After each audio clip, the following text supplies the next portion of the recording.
AI companies that we're working with that have gone like 0 to 10 plus in a year. And contrast that with, you'd never seen that before? Never saw that before. We had 0 to 30, 0 to 40, 0 to 100 in like 15 months. These are insane growth. Customers are like, they see these products and are like, holy shit, this is magic.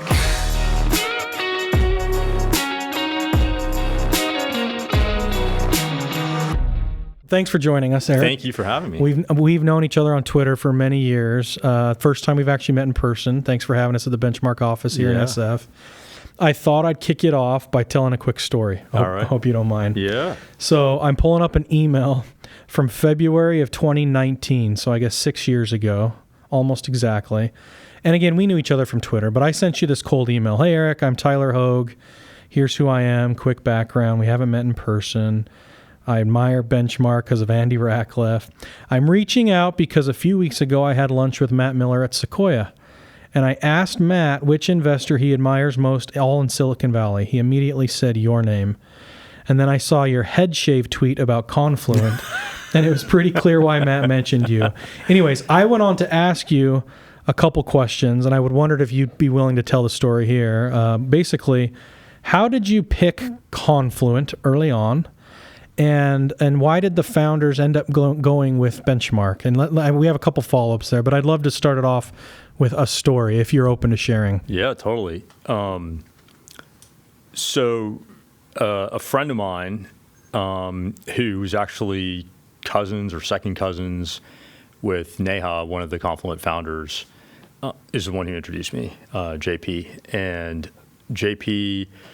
introduced me. I was 2 weeks into my investing career. You just barely started. And you were a founder before, right? And I was a founder before, and so I was like literally 2 weeks into Benchmark. You know, and there's always the advice like don't make an investment too fast or like whatever else. And but you're meeting all these companies, and I had some experience with Kafka from my startup, Rockmelt. Yeah. And so we had used Kafka, and it was like this great piece of technology. And so we had some familiarity with the space, or at least with what it did. And I kind of thought going into the meeting, like, hey, this kind of this niche-y thing. It's a pipeline, it's a messaging bus that puts data into a data warehouse or into, and at that time, Hadoop. And the thing that happened was, Jay and Neha and June, but Jay led the conversation. He articulated a vision of why, like, yeah, it looks like this pipeline thing, but it's actually much, much more than that. And there's going to be this big real-time data hub. And this was, they still worked at LinkedIn when we first met. So it was the initial pitch. And it was developed internally at LinkedIn, right? The technology? It was developed and open sourced while they were at LinkedIn. And you're sitting there and you're like listening to this and you're like, I never thought of it that way. Nobody really has talked about it that way that I've talked to. Or that I've talked to, at least in the investor community. And yet it seems totally credible. Yeah. And like it's a cogent view.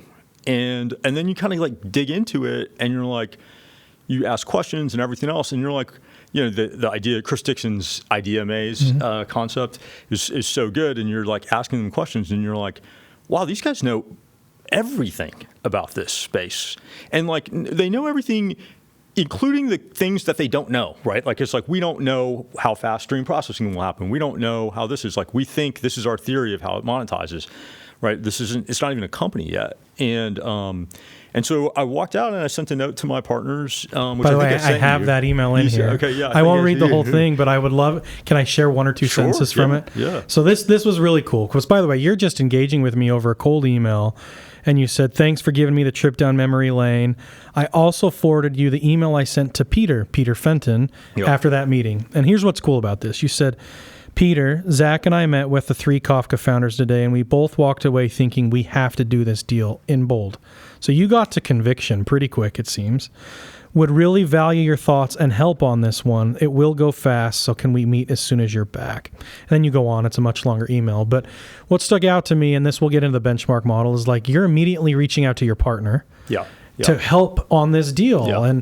And that feels very, I don't know if that's super common in venture or not, but at Benchmark, it's like second nature. You guys are equal partners. 100%. You're doing it as a team.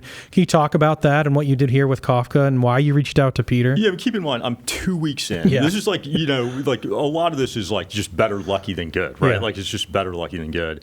Peter's one of the great investors, great venture capitalists in the history of the business, but certainly amongst the top, 2 greatest open source investors.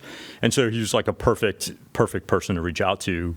And he replied, and they set up a meeting right away. And he actually said, if I can't remember the exact timeline, but it was like a Wednesday or something. He's like, "Hey, we should just like get everybody to meet together." So there are 4 other people besides me at that time, and so like let's just everyone go meet, and so it's just like you get the benefit of everyone's experience on it and their assessments. No competition between the partnerships. No like I own this deal, you don't. Yeah, nobody cares. I mean, I think this is just like nobody cares about that. The economic model's set up that way, so we shouldn't care. And you kind of like and through that, I still serve on Confluent's board, and it's been like an amazing thing to partner with Jay and the team from 3 people to 3,000 or whatever, from 0 to 10 to $1 billion in revenue and more to go, and like I think it's just like when you get to go on those journeys, it's so special. So it's a perfect segue, by the way, because I think at the time you can fact check me here. Confluent was one of, if not the fastest growing tech startup Silicon Valley had ever seen. I think Sequoia said that's the fastest growing company in their portfolio, and then you tweeted just like 2-3 weeks ago this tweet, and which I think should be the bulk of Unconvo here. You said, "Hey, do you remember when triple, double was the gold standard for annual growth in SaaS companies?" And Kafka maybe isn't a SaaS company, but I think the point stands.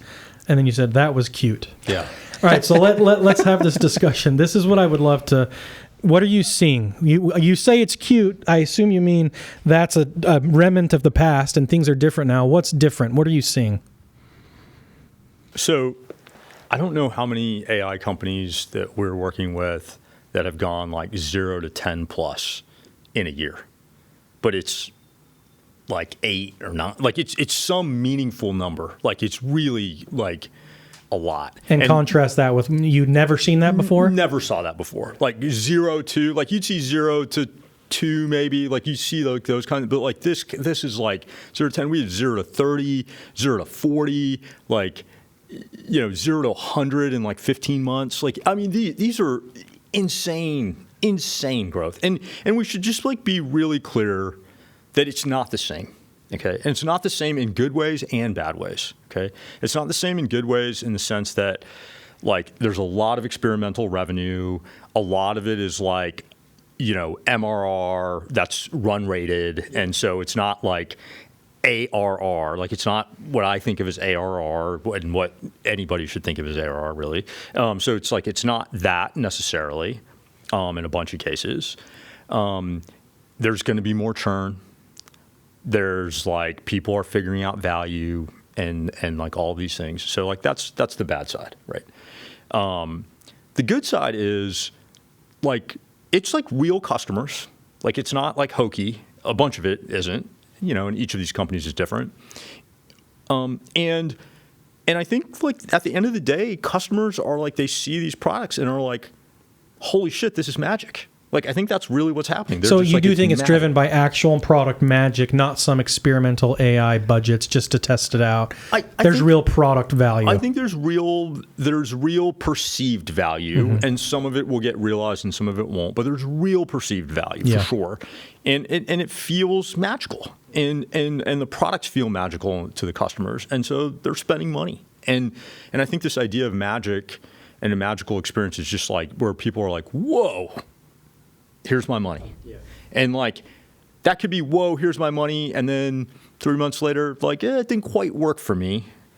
And there's the churn you're talking about. And then there's a churn and everything else. But I was talking to an investor about this and I was like, look, okay, take 30% off it 40%, whatever. Like, it's still insane. And so, like, there's still something happening, and we shouldn't be dismissive of it. And the irony is, to me, that we also have some AI companies that are like zero, like that are still like zero in revenue, and they're a year, 2 years, 3 years into development. And I'm not actually like bearish on those either. Like part of me, like I can make the case both ways. And or is that old phrase of lemons ripen early, right? Like you find success to child star syndrome. You like don't grow into it. Is this all? I think that's real. And I think there's a defensibility question that's really important here, which is, some of these companies that are ripping are like riding on top of the billions of dollars of investment going into LLMs. And I think that's one of the things you're saying. Like, you don't want to be fighting that's for sure. Like, you don't want to be fighting the billions of investment. Great if you're riding it. But like, you do have to make sure, like in most of these spaces, it's not like one company working. In some of these spaces, it's like 4, 5. Now, like generally speaking, as we all know as students of history, like that doesn't end well, like even though 4 or 5 are initially working. And that's because the market usually has one big winner, generally speaking. Totally. Is that what you're saying? Yeah. And you just get the gorilla. So this is what's interesting to me, because Tyler and I were actually talking about this before. We're like, this year, we were saying 0 to 10, how many? We put the over-under at 100. If benchmark has 8 or 9, okay, maybe 100. That's probably a 10x over what it was, ever before. It's all-time high. So here's the question. Because it's a really cool thing. It's real. It's going to be around. It should change how founders think about things, change how investors think about things. But does that mean you're like not a venture scale business if you're not doing that, like going forward? No, I don't think so. I don't think so. Because I don't either, but I think a lot of people are saying that's T2D3 was the formula, and now it's speed of 0 to 10 or 0 to 100, and that's like where I kind of like that kind of rubs me wrong. So I think that's stupid. I think that's stupid too. I think that's dumb. And I've never like the D2T or whatever that was, like the D2T3 thingy. Yeah. Like just to be clear, like people will talk about it and everything else, but it's never ever how we looked at things, and like it just we never look at things that way. We talked about Confluent. I think about Cerebras or Fireworks or some of these others that I work on, or Sierra, which Peter works on, and like those were all zero. Like they were founders in a deck. Like there was nothing there, and like that's and those were like founders in a deck, and we just did them, and we did them with conviction. Like we took a pre-revenue, generally speaking. These are all of those are pre-revenue. They're all pre-revenue. They're pre-company. Yeah. And so so I don't think that is it. I think there are different dynamics in each of these companies that have to be like torn apart. But ultimately, for these in competitive spaces, where they're riding the LLM thing, and they have momentum. Some of those will work. Yeah. But you need to make sure, double and triple sure, that like the founder is an absolute assassin, and that they're shipping fast, and they have some theory of how the like quick sugar high turns into something durable. For some of the others, that where they're like developing maybe their own AI, and it's not in conflict with the LLM stuff, but it is also not necessarily benefiting in the same way from the LLM stuff, and the billions of dollars investment there. It's going to take time, and that's okay. But like I think what you end up with on the other side of that, if the market works and the AI works and everything else, is like I think you might end up with something that's much more durable. Yeah. And there's not going to be like 5 of them. There's going to be like 1 in most cases. You brought up something twice there, and maybe I'm reading too much into it, but you used the phrase fighting against the LLM or working with the LLM. Yeah. Feels like how do you determine that? And one thought I've had is the more vertical you are, the more insulated you are from competing with the LLM. And so potentially vertical applications might be a place to benefit from the LLM as opposed to fighting it. How do you think about that? Yeah, I think this is I think this is the right question. I kind of just think of it as like, okay, can I imagine if I fast forward to, I don't know, GPT-6, GPT-7, like if you start thinking in that context, like, or DeepSeek R4, Like, is that going to do this? Is it going to do a lot of what this product does? Is it just going to eat it? And we saw a lot of this with the marketing, copywriting stuff early, right? Like, it's just like, it was like Jasper amazing. And all that, yeah, it was amazing. And then it was like just cannibalized by the thing it was built on. And, and I think some of them are continuing to do all right, but but it's tough. Like, it's tough in that space. So I think there's things like, just to be concrete, like I work with a company, Quilter AI, that does printed circuit board layout.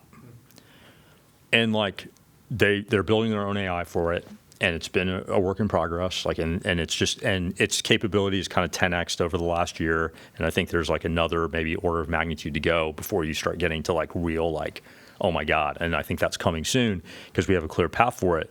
But it's not related to the LLM stuff, and I'm really confident that like GPT-7 isn't going to do like PCB layout. Like, it's just like, it doesn't. That's not part of the training set. It's not something that it can do, I think. And so, like, that feels like it's like once you cross over, you get to something really defensible. And so those are like maybe concrete examples. It's super helpful. So if the triple, double thing's not This like... is my question too. What do you get excited about? Yeah, what is the new one? What is the standard? And let's take those, like, when you're at zero and you're building for a long time, it's just take it off the table. When you are scaling... Yeah.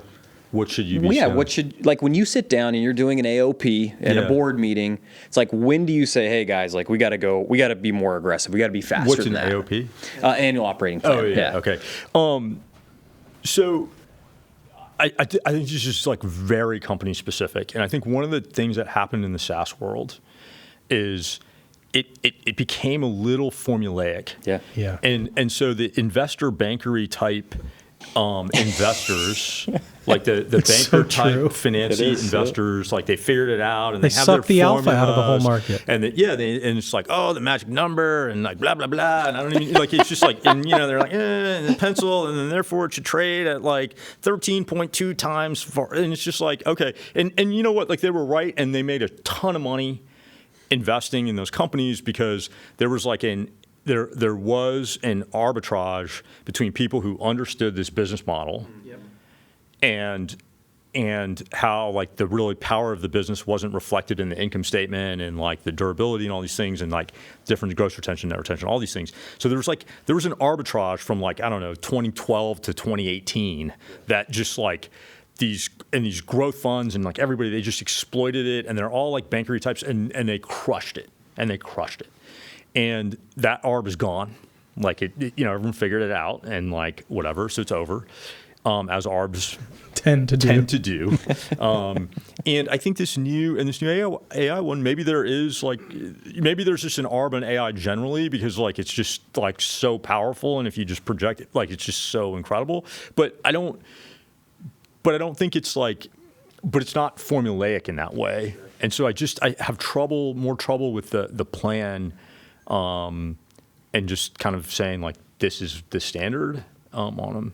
Fair to say, like, benchmark classic, but like game on the field, so it's like a little dependent on like which wave you're riding, and so you're like, hey, this plan and how we're thinking about growth, how do we think about it in terms of how does it position us to win and be one of the, it's so more like that. That makes sense. Yeah, and it's just, and you kind of think about it, and you can look around and you can say, like, well, are there competitors dominating? Are there adjacencies that are crushing? Like, how are we, cannibalizing? What are the different things? I was talking to a really smart investor yesterday, and one of the things that he made the point on, which I thought was like, which I had never thought about, was one of the reasons that Cursor, which is obviously doing incredibly well, one of the reasons he thinks the adoption was so quick on it was that for the 3 years prior, Microsoft was like carpet bombing the market with Copilot and Copilot. And so then this thing came along that was like actually like really worked well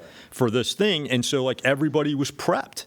And I thought it was just like an amazing insight that you just said is like, I was like, oh, I hadn't thought about that. And so like, these are things that you just have to like really look at them. Tyler and I were talking about this on the way over, but that's like there's a big difference between Cursor and like Devon, for example, right? And one of the things that you're talking about is the entry point and how prepped is the market, and they tend to move, an inch or two at a time, sometimes a foot at a time. They don't move like 10 feet at one time. Yeah. You actually have a tweet. Oh, finish your thought. No. And so I'm just like that. That to me is the point that you're making. You have a tweet on this that I think similar concept, Eric. You said, while the co-pilot approach is all the rage, I think we're going to see a bunch of areas where the AI just does, like completely does, tedious work. So let's talk about that for a second. Co-pilot versus maybe pilot, or like it just does it. Do you think they graduate, or can you? In many cases, are we going to see them skip to kind of the final version?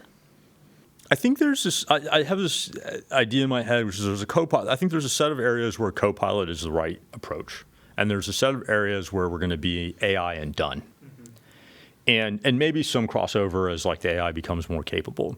The AI and done thing is like this PCB layout company, and where it's just like, what you don't really want? Like, you don't want to do that. Like, you just don't want to do it. Like, it's just better like for a computer go do that and come back and just be done with it.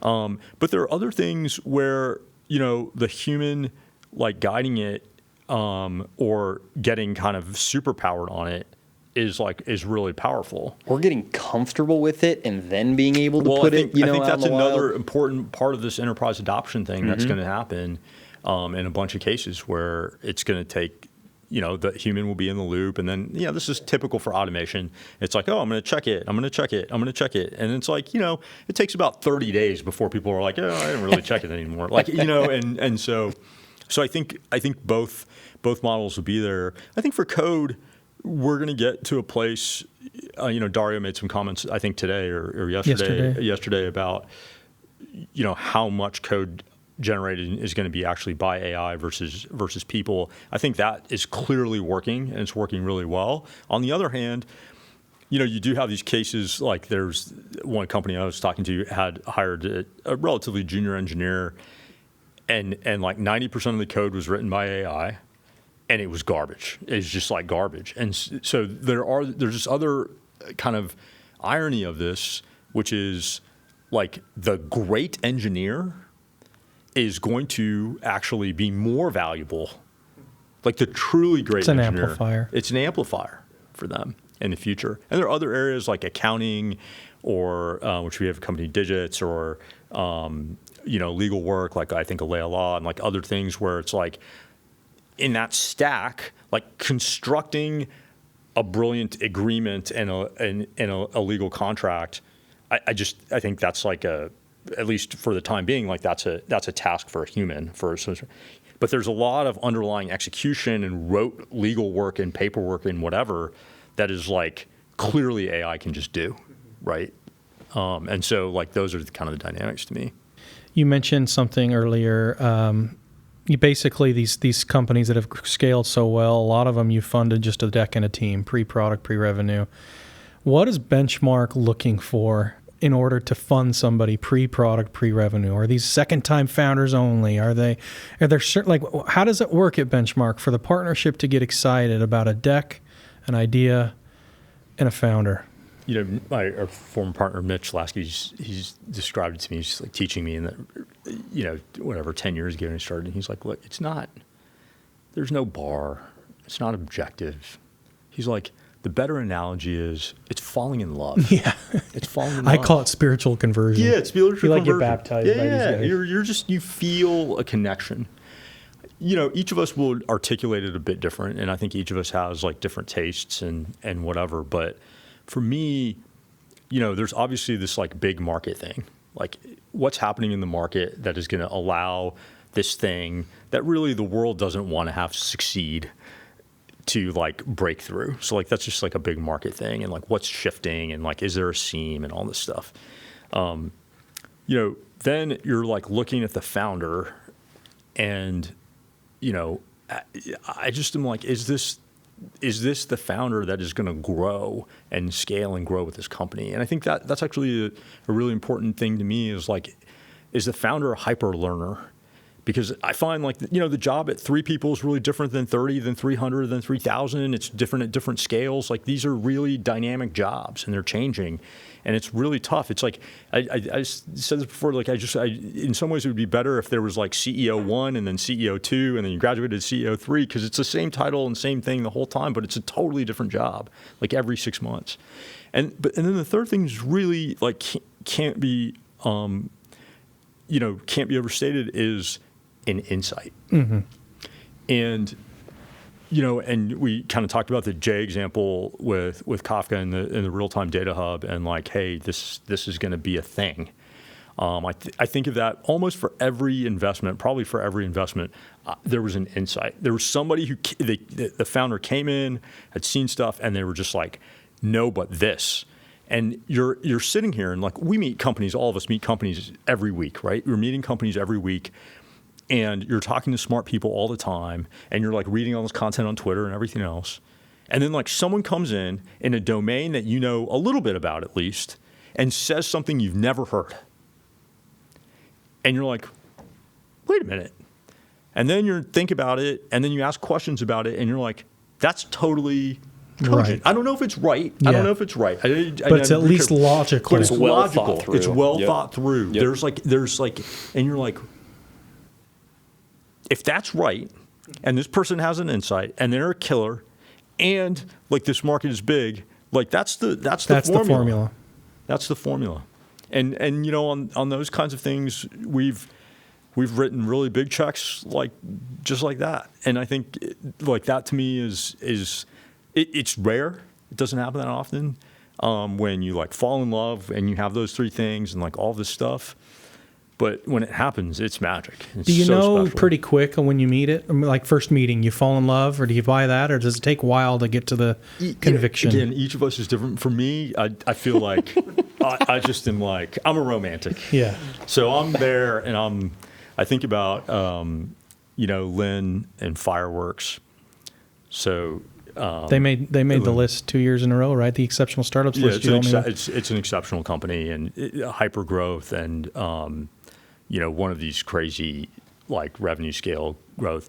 But she ran the PyTorch team inside of Facebook, the PyTorch engineering team, and the founding team came from the PyTorch team, and she came in, and I generally don't like people from these oil state companies. Like I just find well, you did LinkedIn, now you did Facebook, so I think you do might like it. Yeah, maybe. What do you think? Well, I would say LinkedIn to me was not an What oil it is state now. company. Yeah. Well, it wasn't an oil state company in the sense that like they were commercial and they ground it out. Yeah. Like like Google Yeah, and probably Facebook. resource like, these are constrained like, monopolies. Microsoft and Yeah. stuff. Like- They were really duking it out. No, I actually agree. Yeah, LinkedIn had to do some hard stuff.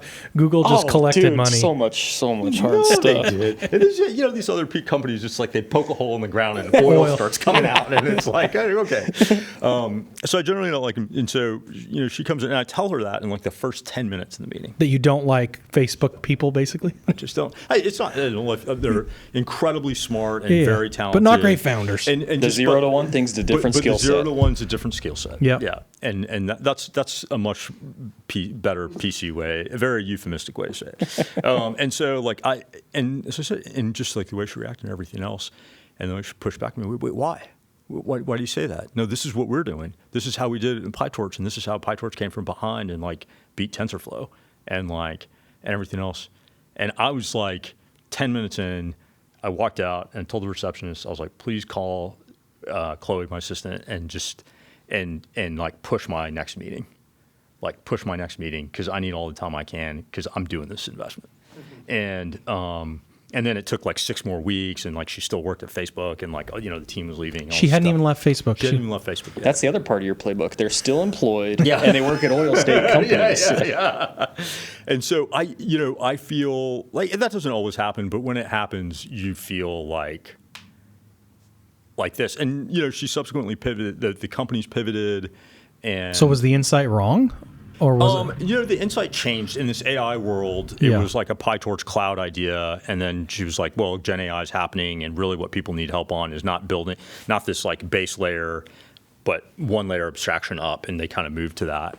So was it the fact that she pushed back on you and was inquisitive and like stood her ground? Like what was it that she did well there that caused you to be like, man, I'm kind of in love? Well, part two to that is like, is it the insight or is it that they have the ability to have an insight? And you're like, even if this isn't the one, the way you got to this one will lead you to the next one. You know, they're all. You know, they're all different. Like this is a law of small numbers. Yeah. Like nothing statistically exactly. significant. In that case, there was an insight. Like I never understood why PyTorch, like TensorFlow came. So I guess for your audience, like you didn't know. Like these are AI development frameworks, and TensorFlow came out of Google, and it was totally dominant. And if you look at like the NeurIPS papers from I don't know, like when TensorFlow was, it was like 99% of the NeurIPS papers were like built on TensorFlow, like the things. And then like 3 or 4 years later, it's like 90% PyTorch. And like these are big projects that are relevant to really good companies. And so like, how is it that a new framework came along and just beat it? Like I understand Cafe and Tiano and some of the previous ones before TensorFlow because they didn't have that kind of backing, but like this is a totally different thing. And she explained why, and she just articulated why. So it was part of the insight. Yep. And then why that insight would turn into something else. So I think that was like a really important part of it. And you're just like learning. It is the inquisitiveness part of it. It's the back and forth. Like one of the most important things is like, why do we do this? And each of us has our own things. But for me, I want to work with entrepreneurs. Like that's the part that gets me out of bed. Like the investing part is like whatever. Like it kind of am like that's a means to an end for me. But I want to work with entrepreneurs. So like one of my other things is like if this person calls me at 9 p.m. on a Saturday, like am I going to look at my phone and be like, or am I going to pick it up? And I just like that to me is like that's such a good test. Another kind of question I always ask myself on these investments is, we've all worked with these amazing people in our lives that you trust and I feel a lot of loyalty to all the people at Rockmelt, for example, who stuck with me through thick and thin, and I think they're excellent and I want the best for them. And I was unable to deliver or lead us to an amazing company. And I want them to have that opportunity. And so one of the things I think about is like, would I talk Rockmelt people into like working here? Mm-hmm. Would you send a friend to this place? Would I send a friend to this place? Or would you work for them? Maybe age adjusted. Would you go there? Yeah. Would I work for them? Or do I believe that like I could very authentically convince people or sell people that this could be their life's work? And like, there's a lot of businesses, like good businesses, which I'm totally fine passing on and not working with, even though they're good businesses and they'll be good returns and they'll generate like venture returns, because they like, I wouldn't want to work with that person maybe, or like I don't have good chemistry with that person is probably a better way to say it. Or I just find like, it's just like, I just not a business that I get excited about. Yeah, for whatever reason. I'm actually very curious too. What's the founder of Fireworks? What's her name? Lynn. How did you meet Lynn? Because the sourcing part of this job is tricky, because was she meeting with 5 other firms that day, or was it just you? She's still at Facebook. So how did you source this meeting? So in that case, another founder introduced me. Yeah, which is generally the best. Which is the best. Yeah. I think I get a lot of introductions from other founders. Was the other founder someone you had invested in? Jay Krebs. Oh, okay. And so full circle. Yeah, so that is is really special. I think a lot of stuff comes from founders, like other founders, and it's founders that I've invested in and founders I haven't invested in, and like that's so nice when they come and you get that. It's the highest compliment that a founder can pay you, and so it's really special. I do cold outreach too. I like doing that. I don't do it as much as I should anymore, but you'll see things like there was a company called Octant Bio, and it's outside of my domain, but I really respected the founders, followed them on Twitter, And he said, like, hey, one of his early employees was going off to start a company. And he was so excited about it. And he thinks it was going to be amazing. And I just like DM'd him right away. And I was like, hey, I'd love an intro. Like, that sounds amazing. And I got to meet Nicholas Laura Stone through that. And he came in as EIR and he started a company. And like, you know, it's a pleasure to serve on his board. Like so like that's a really special thing that happened. That's awesome. How often do you do the EIR play? Is that a common thing here? You know, it goes in fits and spurts. I think like right now, I don't know if we have any. I don't think we have any EIRs, but in different periods, yeah, we'll have them. I've done it 3 or 4 times. Cool. Any other questions we should dig on AI or this other stuff before we switch topics? Oh, you know, just the classic. You know, you've no other ones. we have a lot of debates on how this stuff's going to play out, and it's hard to know. It is very hard. Like, actually, I will ask one: venture capital. Like, these founders are famously scaling much more efficiently. You know, fewer people at least. Maybe they're still raising big rounds, but do they need to? The direct question is venture capital even needed in a lot of this case? Will there be fewer firms in the future? Is there how does the landscape change? And Sterling's point usually is like, won't it be the case that almost there's an adverse selection effect of the worst founders will raise venture capital now? Because the best ones can just get so far without it because you can create something much easier than you ever could before.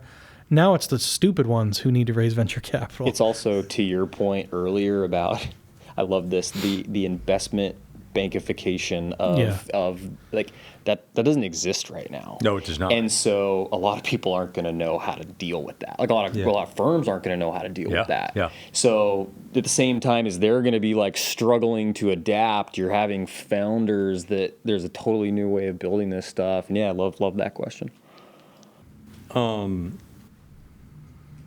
I hope not. I maybe is one way to say it. I think it varies. Like, I think there's going to be some amazing bootstrapped companies, like amazing, that will get very big and very large, and be able to like leverage AI to just like rip. I think, you know, there'll be lots of things. But to me, there's something that's lost in the question, which is venture capital is 2 things. It's capital and it's partnership. And I put a lot of value in the partnership part. It's both a part that like I personally love, but I think I believe in it. I believe in that value proposition. And there are other ways to get that. There are other ways to get that for sure. And you know, most of the great companies, if you talk to those founders, they had partners, like what we think of as partners, around who helped them and helped them make the business better and pushed them and asked questions and were sounding boards, which is my favorite analogy for it. But I think that's like a really important part of it. In some ways, the whole the business of venture capital kind of artificially tied these 2 things together. Yeah, they're bundled. And they don't necessarily have to be. And so maybe there's some future evolution that is where they're well, you distinct. answer another question we debate, which is like, what are the good reasons to raise venture capital? And do you need, and is the money a pro or a con or a neutral part of that? And what I'm hearing you agreement? say is one good reason that apparently some really, you know, obviously some fantastic founders have believed is that the value is in the partnership.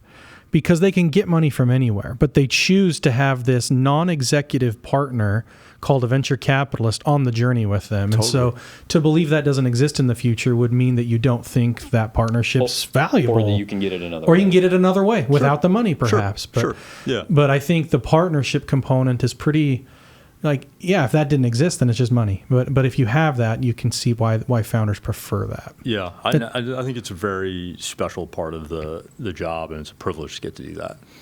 So we've probably got like 10, 15 minutes left is all. I would love to, we've got a bunch of early stage founders that listen to this. Some may pitch Benchmark at some point, some may not. But for those who don't know much about how the firm works and some of the unique cultural aspects, can you talk about a couple of things? So one, for example, I talked with Chetan at Sundance a couple of years ago, and he mentions the famous Monday partner meeting, all day, free flowing, unstructured. Is this right? Talk about why, and it's a little different than other firms, right? Yeah. How do you guys do Monday partner meetings? We do like 5 or 6 hours of of just us in a room, and we're Just partners. and that's all that's here. And we're just talking. Like there'll be a company pitch, maybe every other Monday or something. There'll be sometimes a company comes in to update. Sometimes there's a lunch guest or something. But it's really just, and there's no agenda. There's never an agenda. You just show up. They just show up.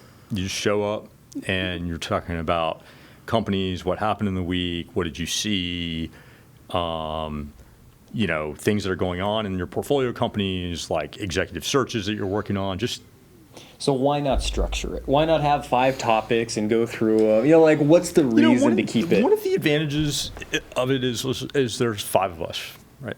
There are 5 GPs and our operating partner, our lawyer in the room, and so there's no the nice thing about that is you don't need to. You can just talk about what is most important. I'll tell you what Jaden said at Sundance. He said, people have proposed or talked about changing things, but then the fear is that you'll break something that's working, and so no one will actually go through with it, and you just kind of keep doing it. Yeah, I don't and if we're done, yesterday, I think we were done 30 or 40 minutes early, and we're just it's fine, okay, we're done. You just move on. So I don't know that there's any, and I think that part of what happens is these firms aren't companies. We're not a company, actually. And you want a loose and wandering exchange of ideas. That's what our job is to do. It's to see the present very clearly.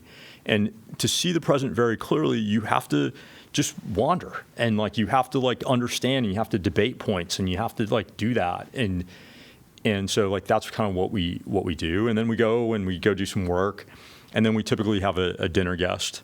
Or have a dinner with a guest here around this table, or a similar one in Woodside, and and it's just another opportunity to learn, exchange ideas. You brought up that quote. The job is to not predict the future, but to see the present clearly. I think it's Peter Fenn. It's Kohler's. Oh, it's Kohler's. Okay. Yeah. Talk about that, because a lot of people would say you're trying to predict future markets and invest for markets that don't exist yet. What does he mean by that? Well, I think we should say I think there are different venture capital models work. There's not just one model that works. A few weeks ago, I was talking to Mike Spicer from Snowflake and Pure Storage. We're trying to get him on the podcast for 2 years now. He's unbelievable, and just unbelievable track record and unbelievable investor. One of the things he likes to start companies, and he likes to be the initial CEO. He was the initial CEO of Snowflake. He likes to start them and be the initial CEO of the companies and everything else. And, I think he'd say, he doesn't like investing in other people's companies. That is a capability and characteristic, which something to aspire to, but I can't do that. Yeah. And so it's amazing that he does that. I find it amazing to partner with founders in their earliest stages of development. But I can't help them figure out the product. I can't do that. I can't help them figure out the technology. I can't do that either. And so that's a different element of it. I think I can say at times that's not right. That's not going to work, or there's something busted here. I can say that and have that pushback, but I can't actually help them figure it out. That part of it. But then there are other parts where I think we can help a lot, and so that's the system. And so I think there's different models that work. My mind was going somewhere on this. I would love it, Eric. Would you mind sharing one thing you've learned from your other 4 general partners if we go through them all? What have you learned from Peter? What have you learned from Sarah? What have you learned from Chethan? And then the 5th partner Victor. is Victor. He's the newest, right? Victor's the newest. Anything you can say for each of them? Sure. So I'll go in reverse chronological order. So Victor is our newest partner. He's a founder of Wildlife Studios, which is a game company, and with his brother, who now runs it, and he scaled it to hundreds of millions of revenue, bootstrapped, to your earlier point, and then partnered with us actually as well. And one of the things I think he's pushed me on so much is just the job is to work with excellent people. and like period, full stop. He's like, this is like, that's the beginning and end of it. And he's also, and I just think that the clarity of that articulation is very useful. Like I intuitively knew that, do that, but it's just like the clarity of it. And so I love that. And he has really pushed and continues to push me on like the risk taking. Am I taking enough risk? And I appreciate that. Chaitin is, he pushes in a lot of ways too, but he is, I think he characterized me by his resourcefulness on figuring things out. We cover a lot of the same stuff. And so his ability to see like what is moving early and like what has actually started to break out and like what's interesting, what's getting developer mindshare, everything else. He's maybe 2 or 3 levels more technical than I am, and like it's so powerful, I think. Sarah is kind of she's been a venture capitalist. She started as an associate at Bessemer. Found Pinterest there, right? And yeah, she found Pinterest there, and then she joined Pinterest. And I think the thing that she has through that training is like coverage, like meet companies, see a lot of stuff, and when you see a lot of stuff, like great things happen, like these connections happen. One of the conversations Sarah and I have all the time is like, if I have free time, I tend to call a CEO that I work with. But the right thing to do, which is like nice, I think it's nice, but part of what it should be doing is like just like casting a wide net and spending time on that. And then Peter, who's been here the longest, there are so many things to have learned for him, but I think the most valuable from an investing perspective is, we don't do memos and we don't do this, and Peter always jokes, if you have a data room, we probably wouldn't open it. So the question is like, why? And I think that the key thing is for most of these companies, there's really only 1 or 2 questions that matter.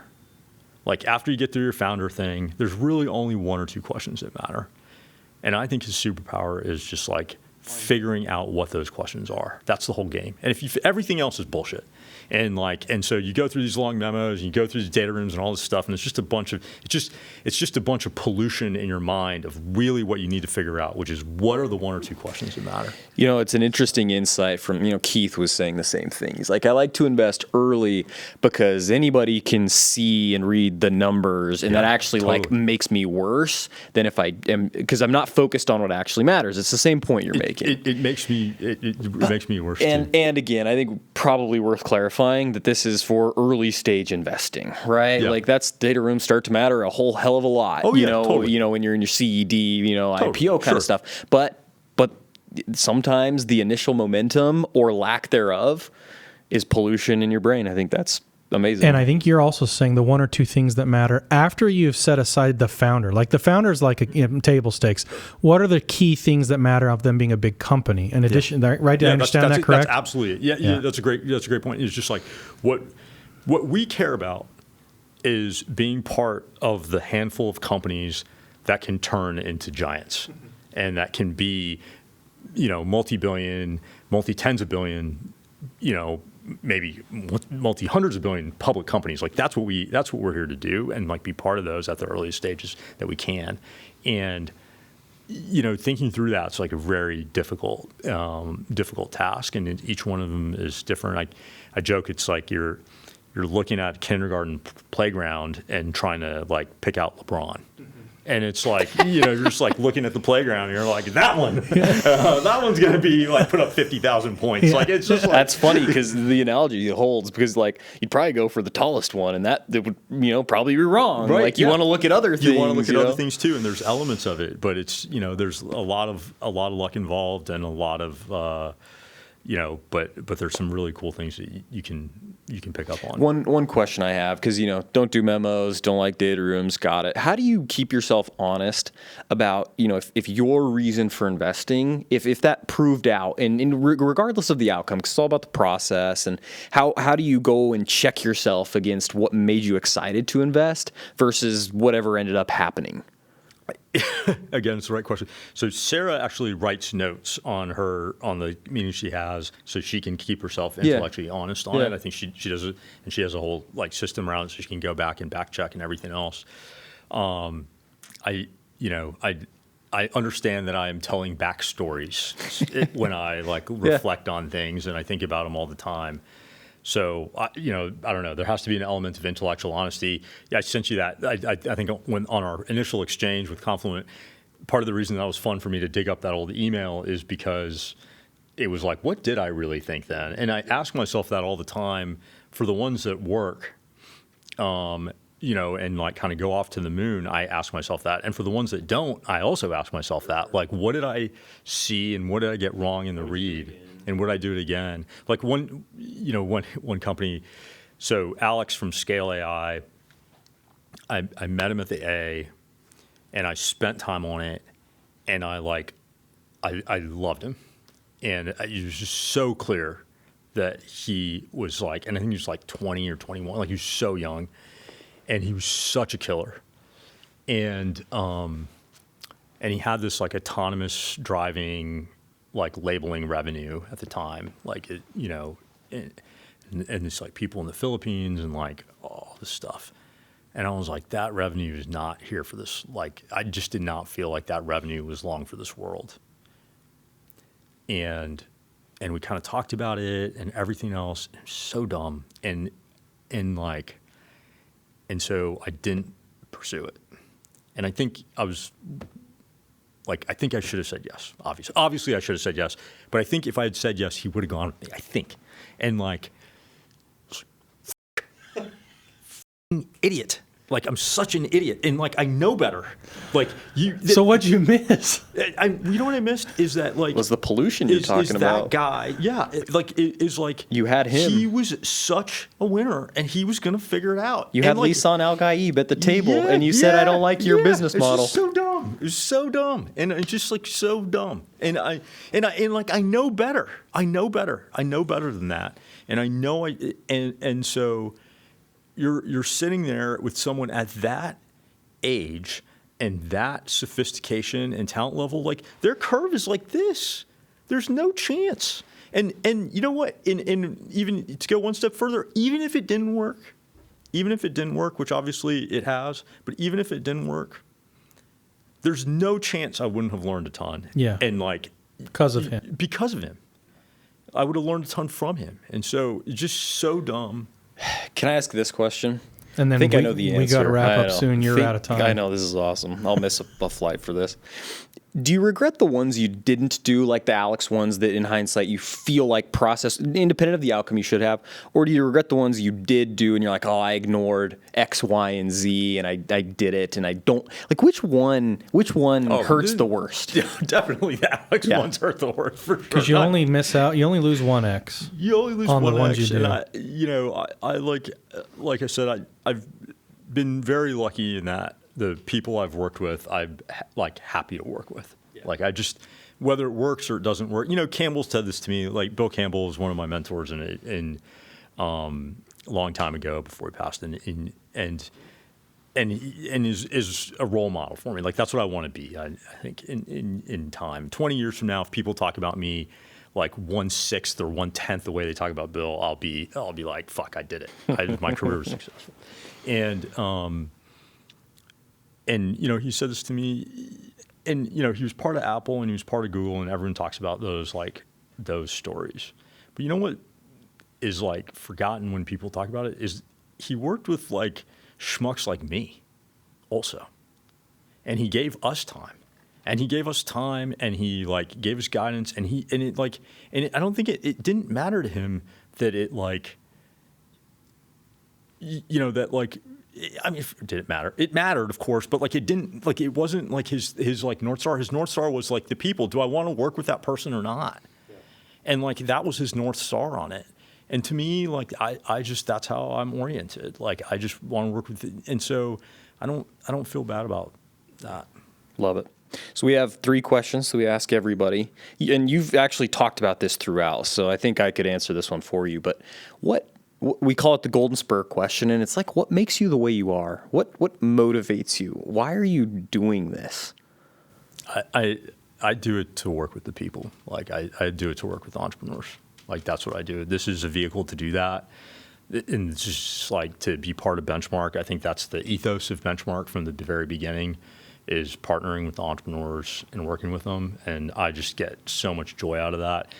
And I think my partners correctly push back. It was just like, hey, you want to be partnered with companies that don't need your help.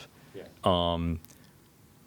I don't know. I think that you spend a lot of time on the companies that aren't working and a lot of time on the companies that are really working, because like small improvements or small enhancements on those make a big difference. And so like I really love that model. I could have guessed you were going to say that. All right, the last two are pretty easy, I think. The IO podcast, that's what we call it, Investor Operator. So who is an investor you admire most outside of Benchmark? And then who is an operator you admire most outside your portfolio? Well, the investor, I have to say Jim Getz from Sequoia and Excel previously. But he, for a few things, one, I'm hugely grateful to him because he told me to be a venture capitalist. And like he told me that in 2008, and it took me 6 years to figure out he was right and like all this stuff. But like I just am like super grateful for him for that. And then two, there are very, very few people who had successful enterprise companies and successful consumer companies like WhatsApp and Palo Alto, I guess. And so just an absolute winner and does it with class. Love it. What about operator, a founder that you just love? I mean, God, it's Alex. There's so many founders, but it would be, like Mark and Ben, like gave me my career, and they gave me my start in my career. And Mark sat on my board at Rockmelt, and I was Ben's assistant. And they're operators, they're entrepreneurs as investors, and so I love that. I have a ton of respect and gratefulness to those guys. Eric, this has been fun convo, man. Thanks for taking an hour with us. Yeah. We owe you. We appreciate it. Not at all. Thank you.